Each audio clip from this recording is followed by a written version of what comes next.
The intent of this video is to help both the addict and the loved one who's concerned about the addict to have a better understanding of the general process that's involved at one of the many drug and alcohol treatment centers.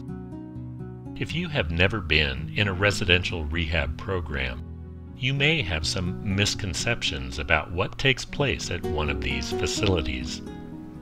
It is important to understand that you are not a prisoner at a residential rehab.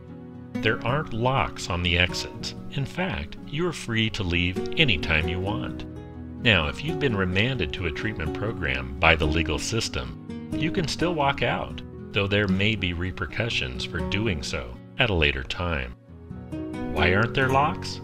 It's because your success in one of the drug and alcohol treatment centers is dependent on your wanting to be there and your willingness to get clean. Don't waste your time and money if you're simply going through the motions and knowing that you'll drink and use again once you leave the program. So what happens if you're committed and decide to stay? Often, the first step in this journey is detox. While some drug and alcohol treatment centers have their own detox program, more often than not, a residential rehab will require you to finish detoxification before you begin their treatment. Generally, a good rehab facility will have a working relationship with a quality detox center and can therefore refer you directly to that program, with the understanding that you will be entering the rehab center when you're ready.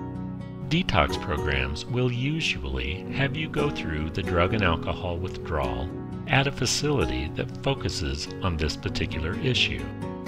Withdrawal symptoms can be severe, and so it is very important that it be done on a closely supervised inpatient basis.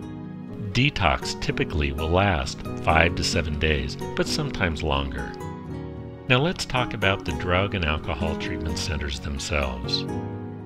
There are thousands of residential treatment centers in the U.S., and every one of them is unique as far as their physical facilities are concerned.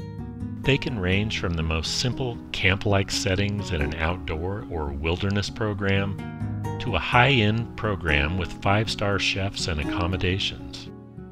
Where you go has a lot to do with whether or not you have insurance or what you can afford. That being said, a program that's in the low to middle price range might be just as or more effective than a high-end treatment center.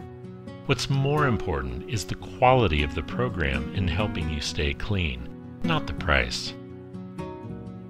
One of the main components of all good rehab programs is education. Now, education will often vary from program to program, but the ultimate goal is to get you to honestly look at your addiction from a realistic point of view, and to help you develop new attitudes about your use of drugs and alcohol.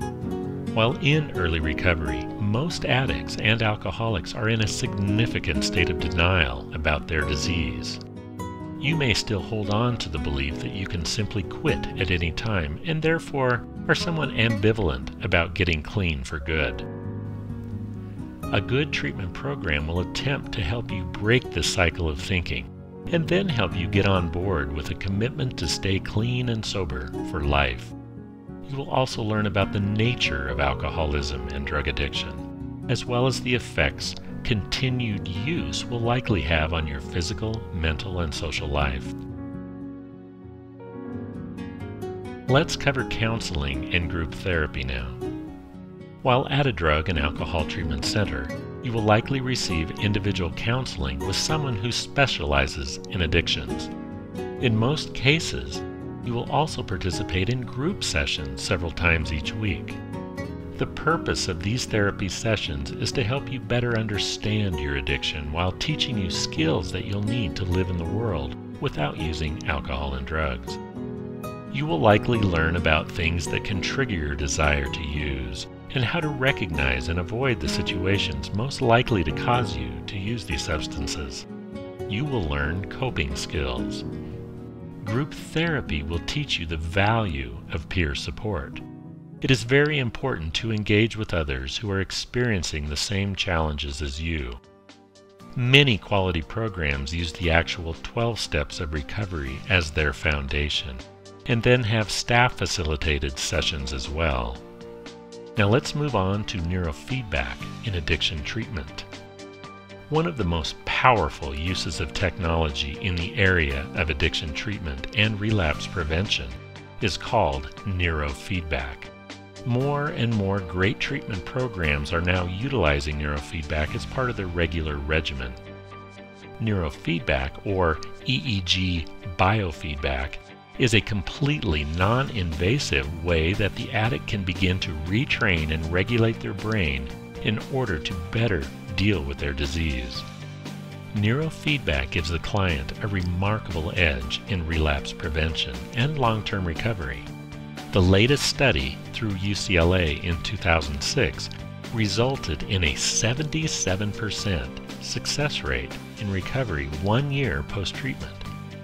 This outcome is far superior to the dismal success rates rehab centers were experiencing before the use of neurofeedback. The question of whether or not a treatment center uses neurofeedback should definitely be asked before committing to a program. Another important element of good programs are family meetings. Successful drug and alcohol treatment centers will often include family meetings and interactions as part of the recovery process.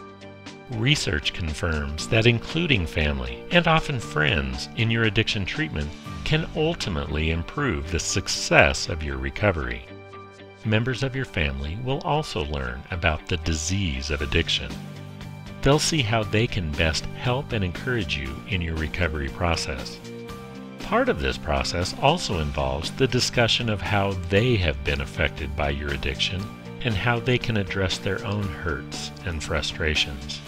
Often, a treatment center will have family members attend Al-Anon meetings before they can visit you at the recovery center. Al-Anon can help them understand how they might have been contributing to or enabling your addiction because of their actions.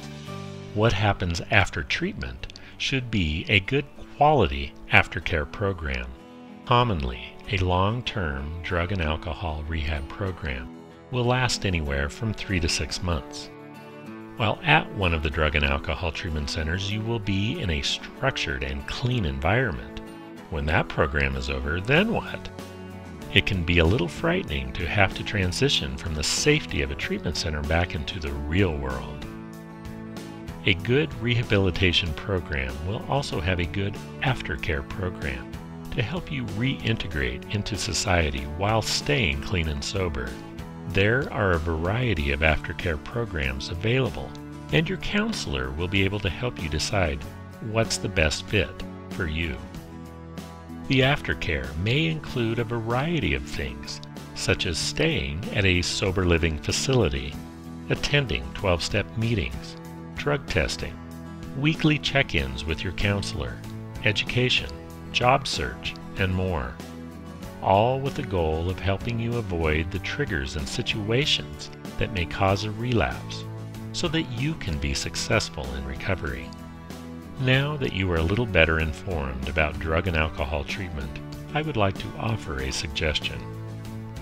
If you or someone you love is a man between the ages of 18 and 35 and suffering with a substance abuse problem and addiction, I encourage you to either call 888-391-9772 as soon as possible, or visit this website, blueprintsforrecovery.com. Blueprints for Recovery is an affordable, quality drug and alcohol treatment center on a beautiful 7-acre ranch in northern Arizona. They have a strong program and also utilize the latest in neurofeedback technology. Now is the time for action.